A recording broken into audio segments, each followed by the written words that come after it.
તો એસસીસીના નેક્સ્ટ ટોપિકની અંદર આ મોસ્ટ આઈએમપી ટોપિક થયો. જે આ બે ટોપિક મોસ્ટ આઈએમપી થયા. જો સૌથી પહેલાં ડેફિનેશન તો પૂછાશે જ, frequency, time period, RMS value, form factor, peak factor, average value. આ મોસ્ટ આઈએમપી છે, પૂછાશે એટલે પૂછાશે જ. એટલી કડોકડ આવડતી જ હોવી જોઈએ. એના વગર અત્યાર સુધીમાં એકે પેપર જ નથી નીકળ્યા. હવે આનું ડેરિવેશન કરાવી દો, પણ ડેરિવેશન કરતાં પહેલાં તમને ડેફિનેશન યાદ રહેવી જોઈએ. તો ડેફિનેશન તો બહુ મોટી છે, તમે બુકમાં જોવો તો આખા ઓવડો પેરેગ્રાફ આપી દીધો. હવે ઓવડી કોઈ દી યાદ ના રહી. તો એના માટે મેં બ્લોક ડાયાગ્રામ કરાવી હતી, શીખવાડી હતી. આ સૌથી શોર્ટમાં જો આવી રીતે મેં યાદ રખાયું હતું. કેમ કે એ આપણને ખબર છે રેઝિસ્ટન્સમાંથી કરંટ પાસ થાય એટલે પાવર લોસ થાય, ને પાવર લોસ થાય એટલે હીટ ઉત્પન્ન થાય, ગરમી ઉત્પન્ન થાય. તો એ જ તો એની ડેફિનેશન થઈ. જોજો હવે કઈ રીતે યાદ રખાય. એટલામાં હું આખી ડેફિનેશન લખાવી દઉં. આવી રીતે હતું. આર એટલે કે રેઝિસ્ટન્સ. કોઈ પણ એક રેઝિસ્ટન્સમાંથી અમુક સમય ટી માટે, હાલો 1 2 3 પછી આપું. કોઈ પણ રેઝિસ્ટન્સમાંથી અમુક સમય ટી માટે ડાયરેક્ટ કરંટ પસાર કરવામાં આવે તો હીટ ઉત્પન્ન થાય. જોયું? આટલામાં ડેફિનેશન આવી ગઈ. હવે એ જ રેઝિસ્ટન્સમાંથી એટલા ટાઈમ માટે એટલી જ હીટ ઉત્પન્ન કરવા કેટલો એસી પાસ કરવો પડે. ઈ એસી કરંટની કિંમતને કહેવાય આરએમએસ વેલ્યુ. આટલી ડેફિનેશન છે. હવે કોઈ બોલે નહીં, હું જ ખાલી બોલું. કોઈ પણ એક રેઝિસ્ટન્સમાંથી અમુક સમય ટી માટે કોઈ ના બોલે. સમજાતું નથી એક વાતમાં ગુજરાતીમાં. કોઈ પણ એક રેઝિસ્ટન્સમાંથી અમુક સમય ટી માટે ડાયરેક્ટ કરંટ પાસ કરવામાં આવે તો હીટ જનરેટ થાય. બરોબર છે? તો ઈ સ્ટેપ જો ફરીથી હવે 1 2 3 આપી દો. કોઈ પણ એક રેઝિસ્ટન્સમાંથી અમુક સમય ટી માટે ડાયરેક્ટ કરંટ પાસ કરવામાં આવે તો હીટ જનરેટ થાય. હવે જ સિક્વન્સ પાછી. એ જ રેઝિસ્ટન્સમાંથી એટલા ટાઈમ માટે એટલી જ હીટ ઉત્પન્ન કરવા કેટલો એસી કરંટ પાસ કરવો પડે. ઈ એસી કરંટની કિંમતને કહેવાશે આરએમએસ વેલ્યુ. અમારી ડેફિનેશન કમ્પ્લીટ થઈ ગયું. સો આરએમએસ વેલ્યુ આઈઆરએમએસ નું ઇક્વેશન આપણે લખી ગયા. જે લખ્યું આપણે Im/√2. હવે કોઈ બોલે જ નહીં. જ્યારે કીધું ત્યારે બોલ્યાનો છેદ સુધી એક અવાજ ના કટે. જે બોલશે એ બહાર આઈઆરએમએસ ઇક્વલ્સ ટુ Im/√2. તો Im/√2 ની કિંમત આપણે કહી 1/√2 એટલે થાય 0.707 Im. એનો મતલબ કે મેક્સિમમના 70% જેટલી વેલ્યુ થાય આરએમએસની. તો અહીંયા સુધી તમારે લખવું પડે. અને આરએમએસનું ફૂલ ફોર્મ લખી દેવું. It is root mean square. Hello done. તો ડેફિનેશન પૂછાય તો અહીંયા સુધી લખવું. હવે સામે આની ડેફિનેશન કરાવી દઉં. આઈઆરએમએસ લખે તો Im/√2, વીઆરએમએસ લખે તો Vm/√2. હવે એવી જ રીતે આ ડેફિનેશન આવડી ગઈ તો આ આવડી ગઈ. હવે ઊંધું એસીડીસી ઊંધા કરી દેજો. રેઝિસ્ટન્સની બદલે આપણે કોઈ પણ એક સર્કિટ કરી દઈએ છીએ. હવે તો આ જ ડેફિનેશન. કોઈ પણ સર્કિટમાંથી અમુક સમય ટી માટે અલ્ટરનેટિંગ કરંટ પસાર કરવામાં આવે તો હીટ નહીં, હવે ચાર્જ ફ્લો થાય, ચાર્જનું વહન થાય. ચાર્જ આમાં હીટ આવે, આમાં ચાર્જ આવે. કેમ કે તો આપણે ડીસીસીમાં શીખાતા ને, ડીસીસીમાં આવતું ચાર્જને. એટલે હવે કોઈ પણ સર્કિટમાંથી અમુક સમય ટી માટે અલ્ટરનેટિંગ કરંટ પસાર કરવામાં આવે તો ચાર્જ ફ્લો થાય. હવે એ જ સર્કિટમાંથી એટલા ટાઈમ માટે એટલો જ ચાર્જ ફ્લો કરાવવા કેટલો ડીસી આપવો પડે. એ કિંમતને કહેવાય એવરેજ વેલ્યુ. એવરેજ વેલ્યુ આઈ એવરેજ. અને એનું ઇક્વેશન આવે છે 2Im/π. કેટલું? 2Im/π થયું. પણ તમે કેલ્સીમાં ટાઈપ કરી નાખો ને 2/π કેટલું થાય, તો 2/π ટાઈપ કરવાથી આન્સર આવે 0.637 Im. હાલો હવે સમજા? ઓકે. તો મેક્સિમમના 63% જેટલી વેલ્યુને એવરેજ વેલ્યુ કહેવાય. જો આની ડેફિનેશનમાં 1 2 3 લખાઈ દો ફરીથી એકવાર. કોઈ પણ સર્કિટમાંથી અમુક સમય ટી માટે અલ્ટરનેટિંગ કરંટ પસાર કરતા ચાર્જનું વહન થાય. હવે એ જ સર્કિટમાંથી એટલા ટાઈમ માટે એટલા ચાર્જનું વહન કરવા કેટલો ડીસી આપવો પડે. એ કિંમતને કહેવાશે એવરેજ વેલ્યુ. બરોબર છે? તમારા રેક્ટિફાયરની અંદર આ વેલ્યુ આવે છે. રેક્ટિફાયર તમે કીધું એસીનું ડીસી બનાવે તો ડીસી કેટલું? તો આ સૂત્ર જેમાં જોજો ફૂલ વેવ રેક્ટિફાયરનું આપ્યું છે તમને. કમ્પેરિઝન પૂછાશે, હાફ વેવનું ફૂલ વેવનું કમ્પેરિઝન. રેક્ટિફાયર એ મોસ્ટ ટાઈમથી પૂછાશે જ. બરોબર છે? ફૂલ વેવ રેક્ટિફાયર એ પૂછાશે. સારું, ત્યારે હાલો આટલી ખબર પડી ગઈ. ઓકે. પછી આ બે ઉપરથી આપણે નવી એક ડેફિનેશન લખી હતી. બે ડેફિનેશન મોસ્ટ ટાઈમ બી કઈ બે હવે ભેગા ભેગું ડેફિનેશન કરી તો ફટાફટથી કરાવી દઉં ને. ફોર્મ ફેક્ટર એટલે કે એફ, ફેક્ટર એટલે કે અને ફોર્મ એટલે કે F. Form factor and fourth one is a peak factor. એટલે કે આપણે એને કીધું કેપી. આવતા સેમેસ્ટરમાં આવશે આ પાછું બધું. ફેક્ટર એટલે કે ફોર્મ. આ તો ફોર્મ ફેક્ટર એટલે કે KF ની ડેફિનેશન હતી. આ ડેફિનેશન કરી એનો જ રેશિયો, એનો જ ગુણોત્તર. RMS value upon average value. So form factor is defined as the ratio of RMS value of current to average value of current or any alternating quantity. કોઈ પણ અલ્ટરનેટિંગ ક્વોન્ટિટીની RMS કિંમત અને એવરેજ કિંમતના ગુણોત્તરને કહેવાશે form factor. આ બે જે કર્યું એનો ડિવિઝન કરી નાખો તો એની વેલ્યુ એ ફિક્સ જ હતી, પણ એ સાબિત કરી નાખીએ તો કે RMS વેલ્યુ કેટલી છે 0.707 IM, એવરેજ વેલ્યુ કેટલી છે 0.637 IM અથવા તો 636. તો IM કેન્સલ ને આ બેનું ડિવિઝન કરો તો આન્સર આવે 1.11. એ ફિક્સ જ છે, કોઈ પણ અલ્ટરનેટિંગ ક્વોન્ટિટી માટે કે 1.11 જ આવે. અને આના ઉપરથી જ આપણે ટ્રાન્સફોર્મરમાં EMF ઇક્વેશન સાબિત કર્યું એટલે તો 4.44 આવ્યું હતું. આને લીધે જ તો એસીનું ડીસીમાં કન્વર્ઝન કરવામાં. હાલો પીક ફેક્ટર. પીક એટલે કે ટોચની વેલ્યુ. તો પીક એટલે મેક્સિમમ વેલ્યુ. તો એ જ એની ડેફિનેશન બની ગઈ. પીક ફેક્ટર છે તો એ જ એની definition maximum value upon RMS value. RMS તો બધામાં આવે જો ભાઈ. So ratio of maximum value to RMS value is defined as peak factor. એટલે કે મેક્સિમમ વેલ્યુ મહત્તમ કિંમત અને RMS કિંમતના ગુણોત્તરને કહેવાશે KP એટલે કે પીક ફેક્ટર. તો મેક્સિમમ વેલ્યુ કેટલી હોય IM અને RMS વેલ્યુ કેટલી આવી 0.70 IM. તો IM કેન્સલ થાય 1/0.707 કરો 1 કેલ્સીમાં તો આન્સર આવે 1.414. પણ 1.41 યાદ રાખો તો એ ના. તો આ 4 ડેફિનેશન મોસ્ટ આઈપી પૂછાશે જ. ઓકે, અને હવે આપણે આ ડિરાઈવ કરીએ. બે હું સાબિત કરાવવા જાઉં છું હવે નેક્સ્ટ આના આ જ ક્લાસમાં. IRMS કેમ IM/√2 થાય અને આ એવરેજ કેમ 2IM/π થાય. પણ એના માટે જોશે સંકલન વિકલન મેથ્સ 2 નું ઇન્ટિગ્રેશન ડિફરન્શિયલ. બરોબર છે, પણ એ નથી આવડતું, કાંઈ વાંધો નહીં. એના જે 2-3 પોઈન્ટ જોઈ છે ને હું તમને લખાવી દઉં છું એક્સ્ટ્રા એઝ અ નોટ, પછી આપણે ડિરાઈવ કરીએ. અહીંયા સુધી લખી લઈએ પહેલાં. તો RMS વેલ્યુ જે છે એ હવે ડિરાઈવ કરીએ. તો RMS વેલ્યુ ડિરાઈવ કરવામાં જો ફૂલ ફોર્મ જ કહે છે ને એ જ કરવાનું. ફૂલ ફોર્મ શું છે જોતા જાજો. Root mean square. તો જો આપણે RMS વેલ્યુ ડિફાઇન કરવી હોય ને ડિરાઈવ કરવું હોય તો ઊંધેથી સ્ટાર્ટ કરવાનું. ઇંગ્લિશમાં જે તો ઊંધેથી સ્ટાર્ટ કરવાનું. તો રૂટ મીન સ્ક્વેર છે તો પહેલા શું કરવાનું ખબર છે? પહેલા સ્ક્વેર કરવાનું, પછી મીન કરવાનું. મીન એટલે કે એવરેજ કિંમત કાઢો. એમ કેમ એવરેજ નો મતલબ તો તમને ખબર કે તમને પહેલા સેમમાં ધારો કે 8 SPI આવ્યા, બીજા સેમમાં 7 SPI આવ્યા, બીજામાં તો ખબર નહીં. તો બેની એવરેજ કેટલી થાય? તો 7.5. બેની એવરેજ ડિવાઇડેડ બાય, તો એને એવરેજ એને મીન વેલ્યુ કહેવાય. CPI જે છે તમારે આવે છે એ એવરેજ જ છે બધા સેમેસ્ટરના એવરેજ. તો પહેલા સ્ક્વેર કરો, પછી મીન કરો અને પછી એનો જે આન્સર આવે એનું અંડર રૂટ કાઢો. હાલો આમ મેથડ જાય હંમેશા. તો તમારે RMS વેલ્યુ ડિફાઇન તમારે તો બુકમાં સીધું ઇક્વેશન જ આપી દીધું કે આ એટલે અંડર રૂટમાં. પણ શું કામ એ કોઈને ખબર ના પડે. જો મેન મેથડ આ છે. તો હું તમને એક સ્ટેપ પહેલા કરાવું, પછી આપણે ત્યાં પહોંચી. જોજો આપણે સૌથી પહેલું સ્ટેપ શું કરવાનું કીધું? સ્ક્વેર કરવું. કોનો સ્ક્વેર? જેની RMS વેલ્યુ ફાઇન્ડ કરવી છે. આપણે કોની RMS વેલ્યુ ફાઇન્ડ કરવી છે? કરંટની. તો એટલે મેં શું કરી દીધું? કરંટનો સ્ક્વેર કરી દીધો પૂરું. એટલે શું કરું? સ્ક્વેર. બીજું શું કરું? મીન એટલે કે એવરેજ કરું. અને જો RMS વેલ્યુ આવડી ગઈ ને તો એવરેજ વેલ્યુ એમને આવડી ગઈ, કેમ કે બીજું સ્ટેપ જ શું છે? એવરેજ. તો મીન કરો. હવે મીન કઈ રીતે ફાઇન્ડ થાય? કોઈ પણ વેલ્યુની એવરેજ વેલ્યુ ફાઇન્ડ કરવી હોય. ઓકે, તો એવરેજ વેલ્યુનું ઇક્વેશન છે area under the curve upon base. શું ઇક્વેશન છે? Area under the curve upon base. ગમે એની એવરેજ વેલ્યુ ફાઇન્ડ કરવી તો ઉપર એનો એરિયા એટલે કે ક્ષેત્રફળ અને નીચે જોઈએ એનો બેઝ. હવે એરિયા કઈ રીતે ફાઇન્ડ કરવું? એરિયા એટલે ક્ષેત્રફળ. જો પરફેક્ટ હોય તો તમે કહી શકો લંબચોરસ એનું એરિયાનું ઇક્વેશન આવડે. લંબાઈ ગુણ્યા પહોળાઈ કહી દેતા હતા.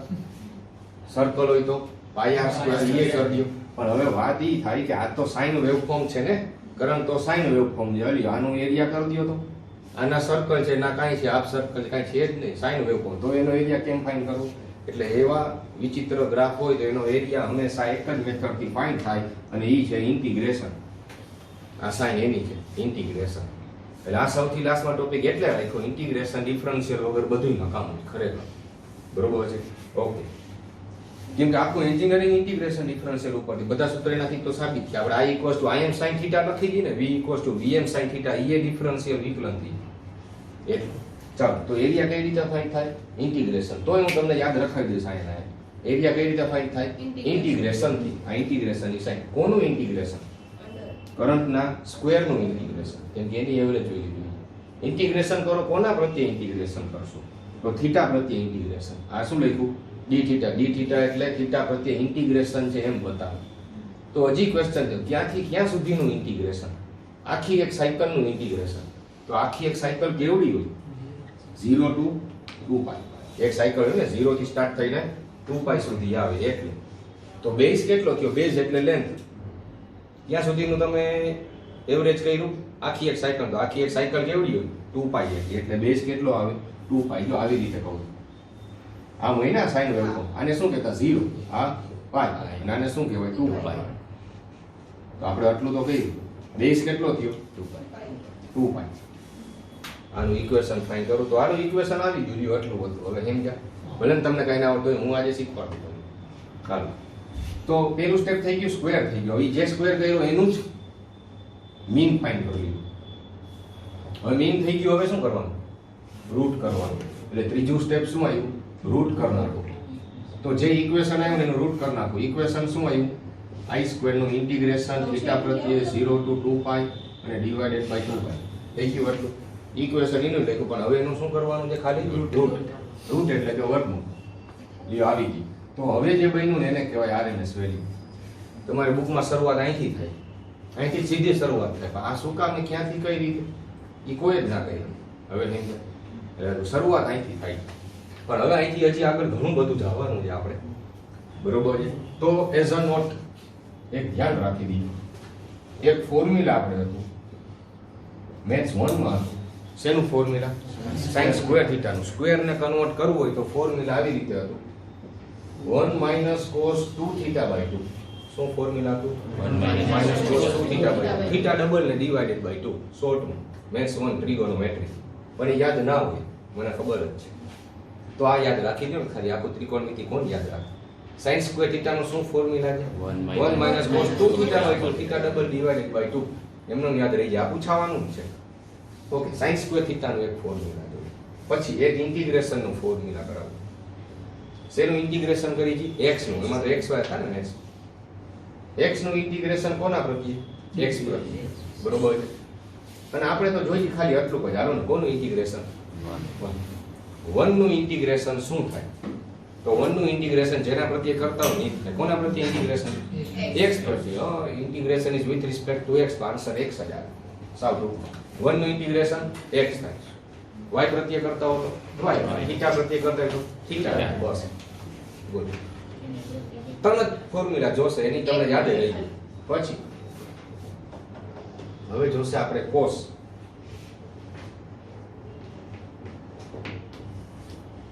શેનું ઇન્ટિગ્રેશન લખ્યું? cos x નું x પ્રત્યે ઇન્ટિગ્રેશન. તો sin નું cos થાય, cos નું sin થાય. સૌથી સિમ્પલ. sin નું cos થાય, cos નું sin થાય. ખરેખર sin નું ઇન્ટિગ્રેશન માં માઈનસ cos આવે પણ આપણે અત્યારે ઈ નથી જોતું.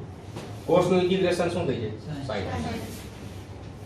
પણ હવે વાત ઈ છે અહીંયા શું લખ્યું છે? cos x લખ્યું છે અને x પ્રત્યે જ છે એટલે. પણ કઈ દર વખતે x જ હોય જરૂરી નથી. cos 2x એ હોય. ઇન્ટિગ્રેશન cos 2x નું કરવાનું છે પણ છે x પ્રત્યે. તો આની જેમ જ થાય. sin x cos x નું શું થાય? sin x. તો cos 2x નું શું થાય? sin 2x. બરોબર. એમ cos x નું sin x તો cos 2x નું sin 2x but divided by 2 થાય. કેમ કે આપણે વધારાના 2x નું કરી નાખ્યું ને. ખરેખર હતું x પ્રત્યે ઇન્ટિગ્રેશન તો કરી નાખ્યું 2x નું. તો એમ થોડું આવે એટલે 2 થી ડિવાઇડ થાય. કોન્સ્ટન્ટ થી ડિવાઇડ થાય. cos 3x હોય તો sin 3x divide by 3. Bus. cos 5x હોય તો sin 5x. sin 5x તો લખો ખાલી divide by નહીં. sin 5x divided by 5. બસ એટલા ફોર્મ્યુલા આવડે એટલે RMS વેલ્યુ આવડી જાય. હાલો ડન. તો એક કામ કર, અહીંયા સુધી આટલું લખી લે તો કેમ કે આનો ઉપયોગ થશે. હવે આખા બોર્ડમાં ખાલી ફોર્મ્યુલા ડિરાઈવ થાય, બેસિક બધું કમ્પ્લીટ. હવે આટલું નોલેજ હોય તો તમે ડાયરેક્ટલી ડિરાઈવ કરી શકો છો. આટલું ખાલી લખી દઈએ એટલે હવે હું ડેરિવેશન અહીંથી સીધું સ્ટાર્ટ કરું. તો કઈ રીતે એવી ખબર પડી? સૌથી પહેલા શું કરો? સ્ક્વેર કરો, પછી એની મીન ફાઇન્ડ કરો. મીન એટલે કે એવરેજ. એવરેજ કેમ ફાઇન્ડ થાય? તો કે એરિયા અંડર ધી કરો અપોન બેઝ. એરિયા કઈ રીતે ફાઇન્ડ થાય? તો કે ઇન્ટિગ્રેશન. જોજો આ સૂત્ર બન્યું કેમ? એરિયા અંડર ધી કરો અપોન બેઝ. એરિયા કઈ રીતે ફાઇન્ડ થાય? ઇન્ટિગ્રેશન થી. તમને હમણાં છે કોનું ઇન્ટિગ્રેશન? I square. કોના પ્રત્યે? થીટા પ્રત્યે. તો ક્યાંથી ક્યાં સુધીનું ઇન્ટિગ્રેશન? એટલા લિમિટ રહી. લિમિટ 0 to 2 તો ઇક્વેશન બની ગઈ. તો પછી બેઝ તમે કેટલાનું ઇન્ટિગ્રેશન કર્યું? આખા ટોટલ 2π નું થઈ ગયું. એટલે ઇક્વેશન આવી. પછી ખાલી વર્ગમૂળ કરી નાખો. એટલું હતું. એટલે હવે હું ડેરિવેશન અહીંથી સ્ટાર્ટ કરું. એટલું નોટ ડાઉન કરી દઈએ. તો આટલું બેઝિક આવડી ગયું એટલે હવે તમે ડિરાઈવ કરી શકો છો. અને હવે ઓલું આગલું પાટું કાંઈ ના આવડતું ને તો હવે તમે ડાયરેક્ટ ઇક્વેશન યાદ રાખી શકશો. સીધું એક્ઝામ અહીંથી સ્ટાર્ટ કરવાનું. આગળનું કાંઈ લખવાનું નહીં. જોજો સીધું અહીંથી જેમ બુકમાં આપ્યું છે એમ જ. શું ફાઇન્ડ કરવું છે? RMS value. આરએમએસ વેલ્યુ કઈ રીતે ફાઇન્ડ થાય? પહેલા શું કરવાનું? સ્ક્વેર. એટલે મેં શું કર્યું? જોજો આમાં કરંટનો સ્ક્વેર કરે. પછી શું કરવાનું? મીન. તો મીન કઈ રીતે ફાઇન્ડ થાય? એરિયા. એરિયા કઈ રીતે ફાઇન્ડ થાય? ઇન્ટિગ્રેશન. એટલે શું કર્યું? આઈ સ્ક્વેર નું ઇન્ટિગ્રેશન કર્યું. કોના પ્રત્યે? થીટા પ્રત્યે. એટલે ડી થીટા લખવાનું હોય. તો ક્યાંથી ક્યાં સુધી? તો આખો બેઝ કેટલો થયો? 2. આ મીન થઈ ગયો ને હવે શું કરવાનું? Very good. લ્યો આવી ગયું ઇક્વેશન. બસ સાબિત કરવાનું બાકી. બીજો શરૂઆત. હવે અહીંથી સાદુરૂપ આપતા જાય તો કઈ રીતે? અંડર રૂટમાં 1/2π. 2π તો કોન્સ્ટન્ટ છે ને, એનું ક્યાં ઇન્ટિગ્રેશન છે? એટલે એને ખાલી બારે લખી નાખું. આમ અલગ બાર એટલે હાવ બાર ના જવા દેતા. આ છાપરા નીચે જ રાખજો. હવે 2π એમ નામ રાખ્યું. ઇન્ટિગ્રેશનમાં શું વધ્યું? I square D theta 0 to 2π. એનું ખાલી અલગ રીતે લખ્યો, બીજું કાંઈ નહીં. 2π ખાલી બારે લખ્યું. પણ આઈ નું ઇક્વેશન તો તમને ખબર હોય ને, સ્મોલ આઈ કરંટ નું ઇક્વેશન. આઈ સ્ક્વેર તો છે, કરંટ નું ઇક્વેશન શું હોય? આઈ એટલે આઈ એમ સાઇન ઓમેગા ટી. પણ આપણે લખવું પડશે થીટા ને, કેમ કે થીટા પ્રત્યે જ. એટલે ગમે અલ્ટરનેટિંગ ક્વોન્ટિટી સ્મોલ આઈ નું ઇક્વેશન શું હતું? અહીંથી તો આપણે શરૂઆત કરી. આઈ હોય તો આઈ એમ સાઇન થીટા, વી હોય તો વી એમ સાઇન થીટા. તો મેં ખાલી હવે અહીંયા સુધી યાદ રહી ગયું. ખાલી એક જ સ્ટેપ, આઈ ની બદલે આઈ એમ સાઇન થીટા મૂકી દે. આઈ સ્ક્વેર હતો એની બદલે મેં શું મૂકી દીધું? આઈ એમ સાઇન થીટા નો હોલ સ્ક્વેર થઈ ગયો. સ્મોલ આઈ ની બદલે આઈ એમ સાઇન થીટા મૂકી દીધું. આટલું હતું ખાલી. હવે સાદુરૂપ મેથ્સ નું આવડતું હોય ને એમ ન કરી. હવે કાંઈ જ કર્યા વગર જોજો 1/2π. બે નો સ્ક્વેર થાય, આઈ એમ નો સ્ક્વેર થાય ને સાઇન નો સ્ક્વેર થાય. પણ આઈ એમ સ્ક્વેર બારે મેં કોમન કાઢી લીધું. કેમ કોમન કાઢી લીધું? કેમ કે એ તો કોન્સ્ટન્ટ. કોન્સ્ટન્ટ બધા બહાર અચળ જ હોય ને. મેક્સિમમ વેલ્યુ તો કોન્સ્ટન્ટ છે, એ થોડી બદલી જાય. ઓમે થીટા પ્રત્યે ઇન્ટિગ્રેશન છે ને, તો થીટા વાળા જ અંદર રહી, બાકી બધા બહાર એમ. તો આઈ એમ સ્ક્વેર બહાર, તો અંદર વધ્યું શું? Sine square theta. એટલે સ્ક્વેર થાય તો આને લખાય સાઇન સ્ક્વેર થીટા. તો હવે આપણે ઇન્ટિગ્રેશન કરવાનું હોય. કોનું ઇન્ટિગ્રેશન કરવાનું હોય? Sine square. સ્ક્વેર નું કોઈ ઇન્ટિગ્રેશન જ ના થાય. એટલે થોડું ફોર્મ્યુલા આપણે કર્યું કે સ્ક્વેર ને કન્વર્ટ કરી નાખો. એટલે હું અહીંયા સાઇન સ્ક્વેર ની બદલે ઇક્વેશન લખાયું એ હમણાં લખું છું. હવે હમણાં લખાયું સાઇન સ્ક્વેર નું ઇક્વેશન. શું લખાયું? Sine square 1 - cos 2 theta by 2. જો ઓલો સ્ક્વેર હોયો ગયો ને, સ્ક્વેર હોયો. હવે ઇન્ટિગ્રેશન થાય એવું હોય. કેમ કે સ્ક્વેર નું ઇન્ટિગ્રેશન જ નાખે. એટલે સ્ક્વેર નું ફોર્મ્યુલા આપણે એપ્લાય કરી દીધું. એટલે 1 - cos 2 theta by 2, theta double divided by 2. હવે ઇન્ટિગ્રેશન થાય. પણ હજી ધ્યાન આપો, આ ઇન્ટિગ્રેશન ની સાઇન છે, સંકલન ની સાઇન છે.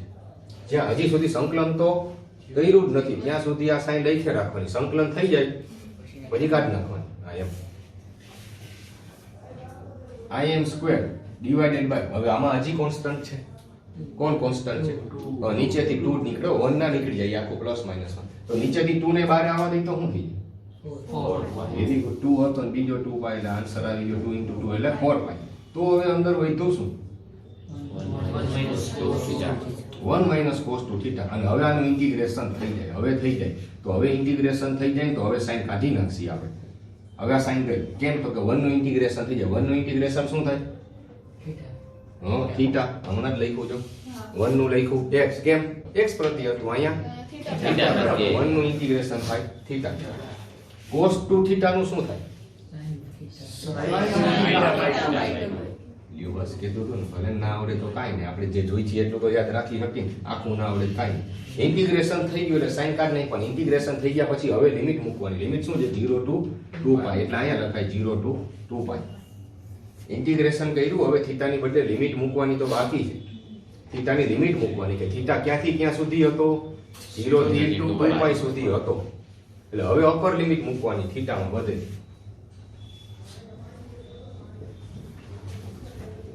થીટાની બદલે અપર લિમિટ શું છે 2π upper limit minus lower limit આવું રૂલ છે upper limit minus lower limit એટલે પહેલા અપર લિમિટ મૂકો 2π પછી માઇનસ કરીને લોઅર લિમિટ મૂકો 0 આમાં મુકાઈ ગઈ પછી અહીંયા મૂકવાની અહીંયા મૂકો થીટાની બદલે અપર લિમિટ તો sin 4π આવ્યું ને લખાવતો નથી શું કામ કે જો થીટા સમજાવી દો થીટાની બદલે 2π મૂકો તો 2 * 2π કેટલું થાય sin 4π નો આન્સર 0 થાય sin 4π 0 થાય ત્રિકોણમિતિ પ્રમાણે બરોબર તો sin 4π નો આન્સર શું આવ્યું 0 અપર લિમિટ મૂકવાથી આન્સર 0 પછી માઈનસ કરીને હજી શું મૂકવાનું હવે 0 તો થીટાની બદલે 0 મૂકો તોય શું હોય sin 0 કેટલું થાય યાદ છે ને ટેબલ 0 થાય sin 0 0 તો આમાં થયું શું upper limit minus lower limit શું થયું 0 - 0 એટલે લખવું જ નથી લખે હું ખાલી ખોટું એક તો યાદ રાખવું આમાં upper limit minus lower limit કરીને આન્સર 0 જ આવે sin 4π એ કરી લેજો એક્ઝેક્ટ 0 જ આવે બરોબર છે વૈભવે કહ્યું પણ કે અમારે તો નથી આવતું ઈ જ કહેવા જતા હતા ખબર છે પણ મગજ આ 2π મૂક્યો તો કેલ્સી રેડિયનમાં હોવું જોઈએ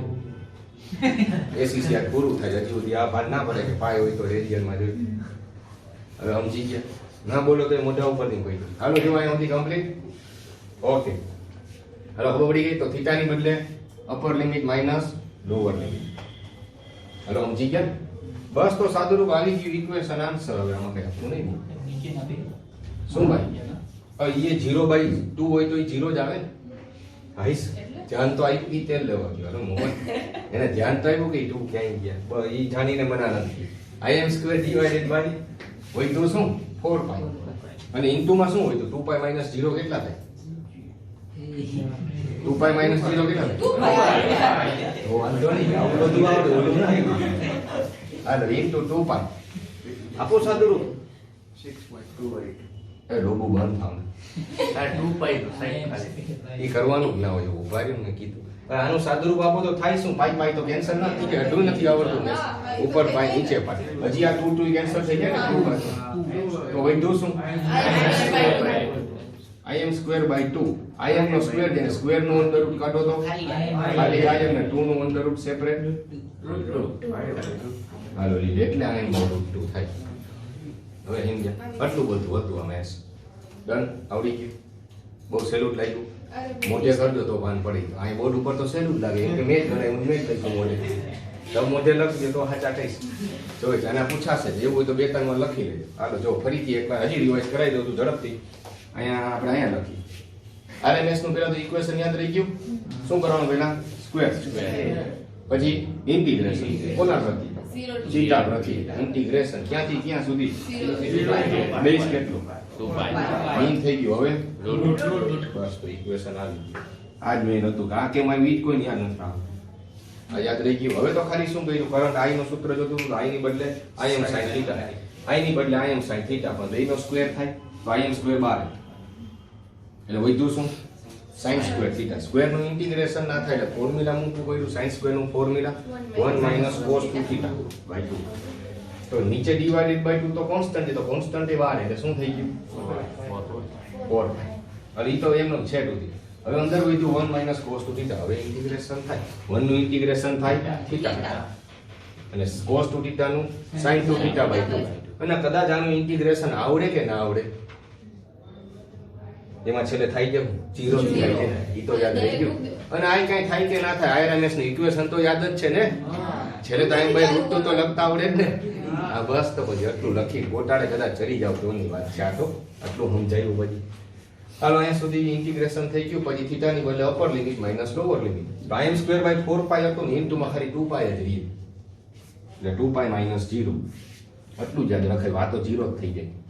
હાલો એટલે 2π હોય તો im²/4π * 2π, π કેન્સલ, 2 2 ઝા 4 એટલે હોય તો im²/2. પણ એનું અંડર રૂટ કાઢી લ્યો તો આવી ગયો im/√2. હાલો ડન. આવડશે હવે RMS વેલ્યુ ડિરાઈવ. ચાલો okay. Than next and last average value. Average સાબિત કરવા જાય. RMS વેલ્યુ આવડી ગયા ને એટલે એવરેજ એમનેમ જ આવડી ગયા. મેં તમને હમણાં જ આગળ કીધું. કેમ કે રૂટ, મીન, સ્ક્વેર તો વચ્ચેનું સ્ટેપ શું હતું? મીન એટલે એવરેજ. તો ખાલી મીન એક જ સ્ટેપ કરવાનું. ઓલું તો અઘરું હતું ઉલટાનું. એ યાદ રહી ગયો. આ તો હાવ સહેલું લાગશે. તો ફરીથી એકવાર એનું પાછું કહું. એવરેજ કરવાની કઈ રીતે એવરેજ કરવાની હોય? Average area under the curve upon base. Area કઈ રીતે ફાઇન્ડ થાય? તો કે ઇન્ટિગ્રેશન થી. શેનું ઇન્ટિગ્રેશન? i સ્ક્વેર કરવાનું જ નથી, ખાલી i નું ઇન્ટિગ્રેશન. હવે સમજ્યા ને આગળ કરતા ફેર. રૂટ મીન સ્ક્વેર હતું એટલે પહેલા સ્ક્વેર કરો પછી એવરેજ કરો. આ વખતે સ્ક્વેર જ નથી કરવાનું, ખાલી કરંટની એવરેજ જોઈતી. એટલે હવે સ્ક્વેર ના, ખાલી કરંટનું જ ઇન્ટિગ્રેશન બસ. કોના પ્રતિ? થીટા પ્રતિ. ક્યાંથી ક્યાં સુધી? 0 to 2π સુધી સાવ સાચું. અને બેઝ શું? 2π. એમ જ આગળ હતું એમ જ. પણ હવે એવરેજ કરવામાં થોડી તકલીફ છે. શું તકલીફ છે? આપણે આની એવરેજ કરવી છે. આને શું કહેવાય? 0. આને કહેવાય π. આને કહેવાય 2π. બુકમાં આ ડાયરેક્ટ જ આવી ગયું. જોજો હવે સમજાવું. 0 to 2π ની સીધી એવરેજ જ ના થાય. કોઈ કરી જ ના શકે. કેમ કે કરવા જાવ તો આન્સર 0 જ આવે. કેમ કે સ્ક્વેર ની એવરેજ નથી કરતા આપણે, ખાલી કરંટ ની કરી. એવું કેમ થયું ખબર પડી? અહીંયા પોઝિટિવમાં +5 હશે તો સામે -5 હશે. અહીંયા +10 હોય તો સામે -10 હોય. અહીંયા તમે એમ કહો કે હજી +7 છે તો અહીંયા સામે -7 છે. બધાનો ટોટલ કરો તો 0 થાય. તો તમે જો ગયા વખતે કાં કરી લીધું? સ્ક્વેર હતો. સ્ક્વેર હોય તો માઇનસ નો સ્ક્વેર કરો તોય પ્લસ જ થાય. એટલે ગયા વખતે ડાયરેક્ટ થઈ ગયું. જોયું બધું મેથ્સ ક્યાં આવતું થાય. તો એટલે આપણે શું કર્યું? 0 to 2π નું તો ઇન્ટિગ્રેશન શક્ય જ નથી. તો કે તો કેમ કરવું? તો આપણે તો એટલે વેરી ગુડ. શું કરી દેવાનું? હાફ કરી દો. યાદ આવ્યું આપણે વેક્ટર ડાયાગ્રામમાં કરતા હતા કે આખું અહીંયા જેવડો ગ્રાફ છે એવડો જ અહીંયા છે ને. તમારે તો ક્ષેત્રફળ જોઈએ તો આખું હું કામ ગણવા જાવ છું? આ એક જ ગણો ને, પછી એનું ડબલ કરી દીધું. ઓટોમેટિક બધું આવવા માંડે. હું તમને ક્વેશ્ચન પૂછતો જાઉં. તો એટલે કર્યું શું કર્યું ખબર છે? 0 to 2π નું ઇન્ટિગ્રેશન જ ના થાય. એટલે આપણે શું કર્યું? 0 to π નું પછી જે આન્સર આવે એનું ડબલ કર્યું. બેઝ તો 2π જ રહે. કેમ કે આપણે કર્યું તો આખાનું છે. આવું મેન સૂત્ર આમ છે કે ડબલ કરીને 0 to 2π. પણ હવે અહીંયા 2 છે, નીચે 2 છે, તો શું થાય? 2 કેન્સલ. એટલે બુકમાં શરૂઆત જ અહીંથી થઈ. એટલે કોઈ સમજી જ ના શકે કે આ 2π આ વખતે કાં ના આવ્યું, 2 ક્યાં હોઈ ગયું, આ વખતે કાં 0 to π હું કામ હે ભાઈ? એ કોઈને ખબર જ નથી. અને ગમે ને ઓપન ચેલેન્જ પૂછ લેજો. કોઈ સાચો આન્સર આપી દે તો ઓપન ચેલેન્જ. કોઈ ના જ આપી શકે. ગમે ને ટોપર હોય કે ફેકલ્ટી હોય, ગમે આ આન્સર આપી દે એ સાચા તો જ સમજને આવડે, બાકી નથી આવડે. ઓમાં કેમ 2π હતું ને આમાં કેમ નથી? હાલો બસ એક જ ક્વેશ્ચન. તો એમ જ કે અડધી સાયકલનું કરવાનું. કાં એવરેજ તો આખી કરવાની, બાકીના અડધાનું હું. હવે એમ ચાલો મેન રીઝન એ સમજાઈ ગયું ટૂંકમાં. આપણે એને આવડે ના આપણે આવડી ગયું. હવે આગળ વધી ઝડપથી. બસ તો આનું સાદુરૂપ આપી દે આપણો આન્સર આવી ગયો. કઈ રીતે આ એવરેજ નો આન્સર આવશે? ચાલો આગળ હતું એમ જ કરવાનું. શું કરશો? 1/π બારે લખી નાખીએ. પહેલા ખાલી સરખી રીતે લખાય 0 to π i dθ. પણ આગળ પ્રમાણે ખાલી હવે શું કરવાનું? i નું સૂત્ર i am sin θ. હવે શું કરવાનું? i am common. Very good. i am બાર તો અંદર વધ્યું શું? sin θ. ખાલી sin θ નું ઇન્ટિગ્રેશન કરવાનું. આમાં એનું તો ડાયરેક્ટ થઈ જાય, કઈ ફોર્મ્યુલા મૂકવાનું જ નહીં. હવે ઇન્ટિગ્રેશન થઈ જ જાય તો આ sin કાઢી નાખવાની. હવે છેટુથી લખ ના થતા હો. હવે ઇન્ટિગ્રેશન કરી નાખે. sin θ નું ઇન્ટિગ્રેશન શું થાય? Minus cos. આ એટલે તરીકે મને સાંભળો. મેં એમ કીધું તો cos નું sin થાય, sin નું cos થાય, પણ sin નું માઈનસ થાય. તો આ એક યાદ રાખ. sin θ નું ઇન્ટિગ્રેશન માઈનસ cos θ થાય. ઇન્ટિગ્રેશન થઈ ગયું એટલે 0 to π. તો અહીંયા મૂકીએ 0 ને અહીંયા મૂકીએ π. એમ પણ માઇનસમાં લિમિટ મૂકવામાં તકલીફ પડશે એટલે આપણે એક કામ કરીએ શું માઇનસ ને કોમન કાઢી લે બાર જોશે તો ખરી મોડ કરતો તો માઇનસ નીકળી ગયું એટલે માઇનસ ને બાર કોમન કાઢી લે એટલે માઇનસ im બાય પાઈ વધ્યું અહીંયા શું વધ્યું cos થીટા 0 to r હવે રૂલ શું છે upper limit minus lower limit કોની બદલે થીટાની બદલે તો પેલા થીટાની બદલે અપર લિમિટ થીટાની બદલે શું મૂકવાનું પાઈ બને cos પાઈ પછી માઇનસ કરીને લોઅર લિમિટ cos 0 હવે તમારું કામ છે આ કેલ્સીમાં ગણી લ્યો cos પાઈ માઇનસ cos 0 પણ કેલ્સી રેડિયન માં રાખજો પછી મારા સામું જોતા નહીં માઇનસ cos પાઈ નો આન્સર શું આવે cos પાઈ ખાલી કેલ્સીમાં ગણો cos પાઈ રેડિયન રાખી અને અમે આ તો ટેબલ ત્રિકોણોમેટ્રીમાં કરાવતો તો એમ કહીએ cos 180 -1 cos પાઈ નો આન્સર -1 આવ્યો પછી અહીંયા માઈનસ છે તો માઈનસ આવે cos 0 કેટલા થાય 1 થઈ તો માઈનસ im બાય પાઈ અને -1 કેટલા થાય -2 આવી ગયો ને આન્સર માઈનસ ઇન્ટુ માઈનસ શું થાય +2 પ્લસ એ માઈનસ માઈનસ પ્લસ ગુણાકાર તો વધ્યું શું બસ તો એક તો સૂત્ર હતું બીજું શું હોય હાલો ડન એવરેજ કમ્પ્લીટ એટલે સંકલન એટલે ના શું આવડે બધું આવડે તારો હાલો ડન આવડશે હવે ખાલી કરવાનું આ તો આગળ કરતા સહેલું જ હતું મિત્તાનું કેમ કે એક જ સ્ટેપ હતું ના અંદર રૂટ ના સ્ક્વેર કાંઈ નહીં ફટાફટ ફરી કરંટનું ઇન્ટિગ્રેશન ક્યાંથી ક્યાં સુધી 0 to pi ને બેઝ એ પાઈ આ યાદ રાખવાનું સહેલું શું કામ એ સમજાઈ દીધું આપણે નતા મળતા 0 to pi ને બેઝ એ પાઈ થઈ ગયું 1/pi કરંટની બદલે im sin theta im common વધ્યું ખાલી એક જ સ્ટેપ sin થીટા તો હવે આગળનું ધ્યાન રાખજો એમાં sin સ્ક્વેર હતું ડાયરેક્ટ ના થાય એટલે ફોર્મ્યુલા મૂક્યું 1 cos 2 થીટા બાય 2 એમાં અને આમાં sin થીટા ડાયરેક્ટ ઇન્ટિગ્રેશન શું થાય sin થીટાનું માઈનસ cos થીટા પણ લિમિટ મૂકવા તકલીફ પડે -12 કાઢ નાખ્યું હવે લિમિટ મૂક્યું upper limit minus lower limit પણ cos આગળ લખજો ખાલી પાઈ માઈનસ ના કરતા થીટાની બદલે અપર લિમિટ એટલે cos પાઈ માઈનસ કરી લો cos 0 પછી કેલ્શિયમ કરી લીધું cos પાઈ -1 cos 0 +1 પણ આગળનું માઈનસ હતું એટલે -1 -2 minus plus that's it complete બસ હાલો અહીંયા બધું જ કમ્પ્લીટ હાલો અહીંયા